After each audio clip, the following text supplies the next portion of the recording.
Thank you, Mr. Speaker. I rise with my chairman, Mr. Skelton, gentleman from Missouri, chairman of the Armed Services Committee. I join with my colleagues from the Foreign Affairs Committee, my colleagues from the Armed Services Committee, in opposition to this resolution.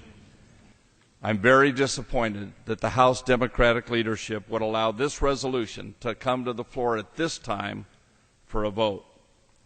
One only has to look at the headlines to know that our military forces are making progress in their offensive against the Taliban insurgents in Helmand Province, even as they face snipers, mines, improvised explosive devices, and a skeptical Afghan population. The Kucinich resolution does nothing to advance the efforts of our military commanders and troops as they work side by side with their Afghan and coalition partners.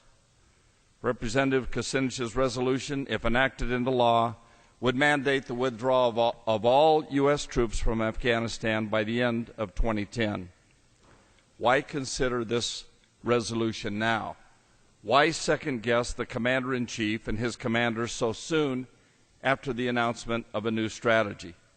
4 months ago, the President reminded us why we are in Afghanistan.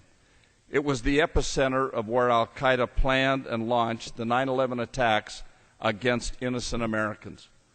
The President recommitted the United States to defeating Al-Qaeda and the Taliban and authorized the deployment of 30,000 additional U.S. forces.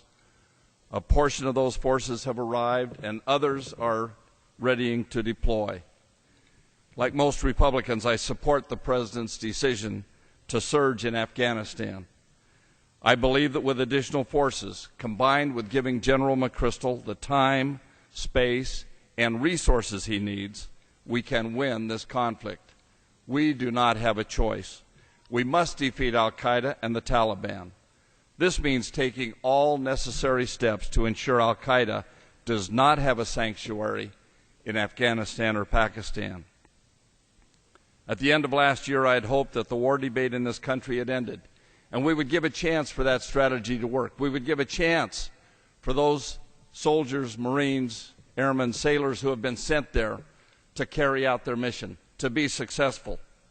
I had hoped as a nation we could move toward a place of action. We wouldn't be in a position of second-guessing before we even had a chance to complete that mission. During the debate last year, no one said that it was going to be easy. The current operation in Afghanistan has been successful, but has not come without challenges. However, as we stand here today, the Afghan flag is flying in Marja's city center. The Taliban flag has been removed. This lone flag sends a clear message to Afghans that the central government is committed to people there, that we're not going to cut and run. We're going to be with them and help successfully conclude this mission so that they can finally have peace. Some have compared our efforts there to Russians or others in the past and have talked about the defeat of other nations in this country. We're not there to take over this country. We're there to provide them freedom. That's why we're going to be successful. However, this debate is not being conducted in a vacuum. Our troops are listening. Our allies are listening. The Taliban and Al-Qaeda also are listening. And finally, the Afghan people are listening. This resolution sends the message: pay no attention to the flag over Marja. America cannot be trusted to uphold its own values and commitments. I'll be attending a funeral Saturday.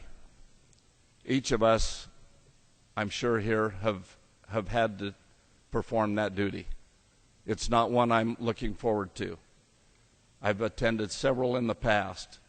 But at this point, for me to go to that funeral and tell the Gelligs that their son, Sergeant Gaelig, lost his life over an effort that we're going to cut and run from is something I cannot do. Mr. Speaker, I want to send a clear message to the Afghan people and government that our coalition partners, our military men and women, this Congress believes in you. We support you. We honor your dedication and your sacrifice. I urge my colleagues to vote no on this resolution.